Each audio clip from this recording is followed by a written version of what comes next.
Sua Excelência, a senadora Vanessa Gradiotin.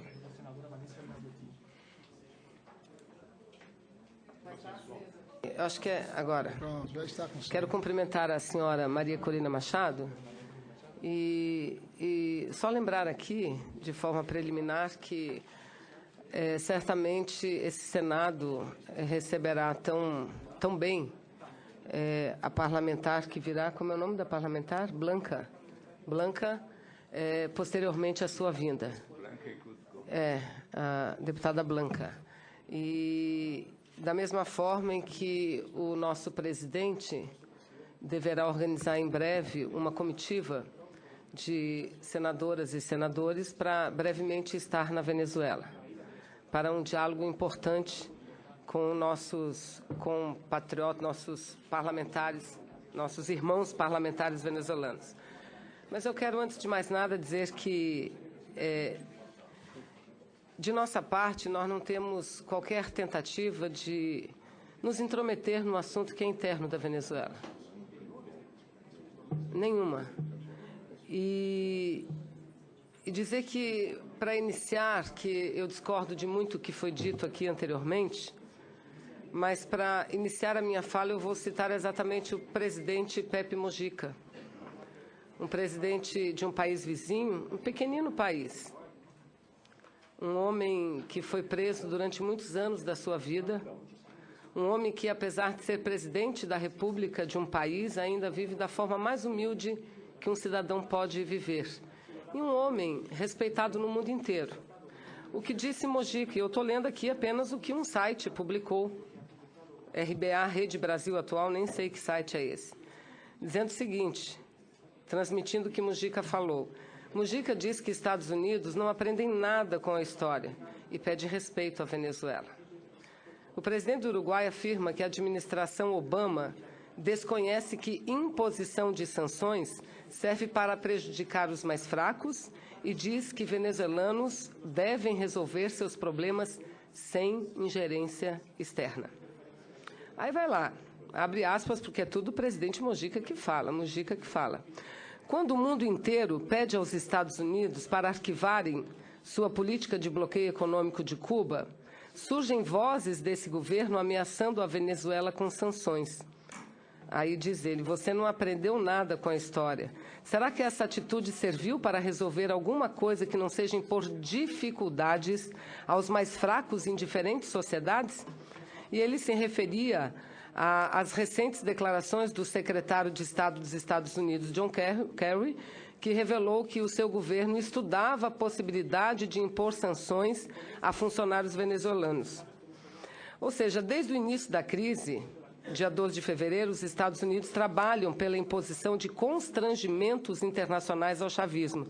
A primeira tentativa de imposição de uma missão internacional para avaliar o caso falhou na Organização dos Estados Americanos, OEA. O pedido foi apresentado pelo Panamá. O pedido que o Panamá apresentou recebeu, senhores e senhoras, apenas 3 votos. Só 3 votos. Além, obviamente, do Panamá, país que a senhora representou, que a senhora esteve na reunião não representando seu país, mas representando o Panamá.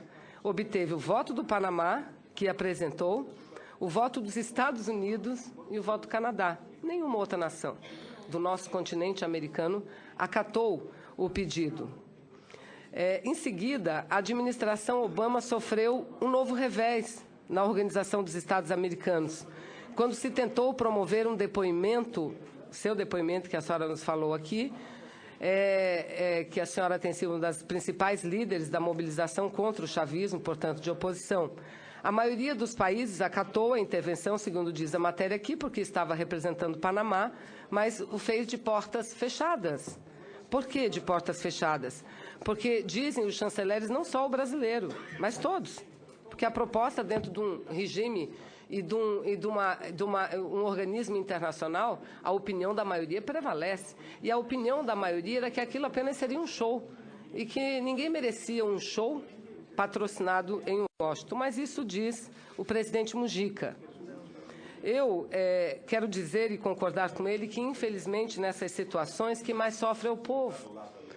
Diferente de colegas meus, eu, à época, não era senadora, era deputada, eu sempre defendi a entrada da Venezuela no Mercosul, pela importância do país, porque uma nação não se mede pelo seu governo, uma nação se mede pela nação. Hoje é o presidente Maduro, amanhã virá outro, hoje é um partido, amanhã virá outro. Mas, enfim, Venezuela entrou no Mercosul hoje.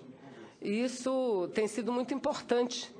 Tem sido muito importante e tenho certeza que ajuda não só o Brasil, mas ajudará também a Venezuela. Então, eu creio que, neste momento, a forma como nós podemos ajudar não é excitando. Nós temos exemplos. Em junho do ano passado, o Brasil vivenciou as maiores manifestações já vistas nesse país. Mais milhões, 2 milhões, 3 milhões de pessoas nas ruas. Manifestações que, no primeiro momento, foram pacíficas.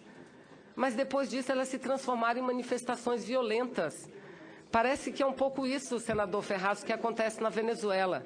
Manifestações que se tornaram violentas, porque, assistindo o que nós assistimos aqui, o que fica aparecendo? Qual foi a mensagem que tentaram nos passar naquele filmeto?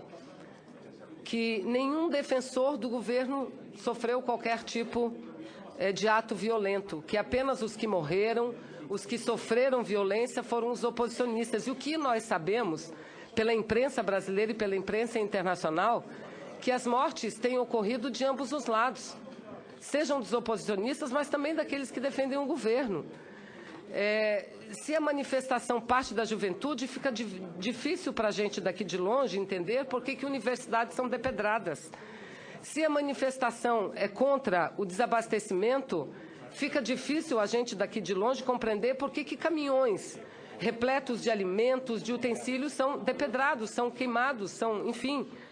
Eu quero dizer que isso aqui que a gente está vendo hoje, e meus colegas parlamentares, deputados federais, eu quero cumprimentar a todos, temos uma excelente convivência, temos posições políticas divergentes, muito diferentes, mas uma excelente convivência.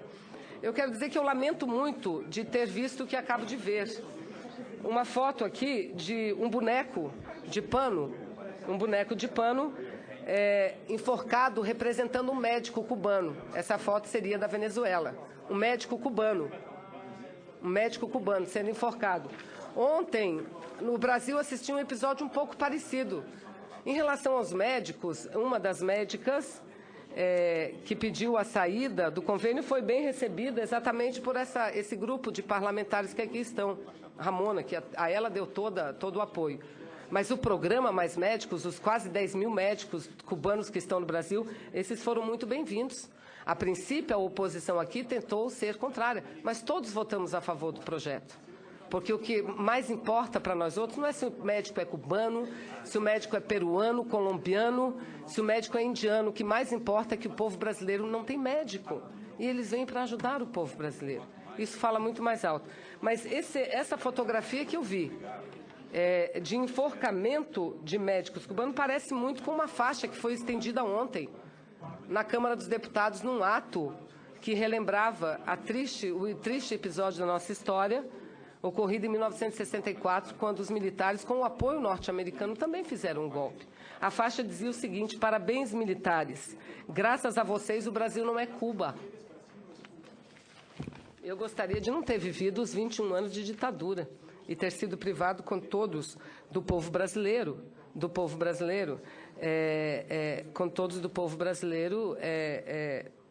de 21 anos sem poder falar, sem poder ter direito a nada. Mas, enfim, cartazes aqui, Javo, deve ser a Juventude Ativa Venezuela Unida. O que diz o cartaz? Venezuela necessita de ti, mata um chavista. Venezuela necessita de ti, mata um chavista. E aqui, Carlos Monteiro, não sei, diz aqui que ele é um correspondente da CNN espanhol. Aliás, o senador Roberto Requião já havia me mostrado muitas fotos. Ele pedindo desculpas pelo Twitter, dizendo, não, essa foto ali que eu postei no Twitter, ele é um jornalista, ele é um correspondente da CNN espanhol, ele mesmo se disputando. Essa foto que eu postei não foi de um episódio da Venezuela, como me fizeram entender. Isso aconteceu em Singapura e pediu desculpas ele pelo Twitter, o próprio Carlos Monteiro. Enfim, o que nós estamos diante, parece, de uma situação muito complicada. E para que a paz se estabeleça naquele país, tem de haver boa vontade. Aí que eu questiono a senhora, senhora Corina, por que a senhora não aceitou participar de uma conferência de paz? Uma conferência de paz que tinha um aval. Porque a senhora pode até dizer, mas eles são maioria, eles mandam, a gente não pode falar, a gente não tem direito a nada. Mas com o aval da Unasul, do Mercosul, não seria importante para quem quer a paz, como diz a senhora, não aceitar? Eu não quero entrar na questão da sua destituição do cargo, sinceramente não quero, porque Venezuela, como nós, temos uma Constituição. Agora, para nós não seria, eu não sei, duvido, qualquer um de nós que fosse utilizar outro país para falar num organismo, sabendo que a Constituição não permite isso. Sabendo que a Constituição não permite isso. E, por fim, eu pergunto à senhora, eu lamento muito de ter assistido esse filmeto, porque, para todos nós, eu não sou uma expert da área de comunicação, mas aquilo é uma montagem da mais grotesca. Pega algumas falas do presidente Maduro, eleito pelo povo, em um episódio, em outro episódio, e corta e coloca como uma posição política pretende colocar. Eu perguntaria à senhora, quem fez esse filmeto? Quem fez a tradução do filmeto? E peço da senhora, não faça mais isso. Não é um desrespeito à minha posição política. Eu que sou militante do Partido Comunista desde os meus 17 anos de idade. Isso é um desrespeito ao Senado do Brasil, senhora Corina. É um desrespeito. Qualquer pessoa, até uma criança, vê que aquilo é uma montagem. Não queira nos enganar com aquilo, porque daquela forma não engana absolutamente ninguém. E, no mais, seja bem-vindo ao Brasil. Blanca será bem-vinda. E, certamente, nós seremos muito bem... Nós, não sei nem se eu vou, o presidente formará a comissão na Venezuela para tentar, mas sempre na busca da paz. Na paz. Se o movimento começou pela saída, e aqui tem uma foto sua de quando, chamando para o ato do dia 12, pela destituição do presidente, e depois o movimento tomou um outro rumo, o rumo da violência, que aqui no Brasil foi assim também, mas aqui todos nós nos unimos contra a violência, absolutamente todos. Absolutamente. Então, espero ver a senhora brevemente sentada numa dessas conferências com o patrocínio dos organismos internacionais buscando a paz. Eu acho que isso ajuda muito mais do que qualquer outro tipo de ação. Obrigado, presidente.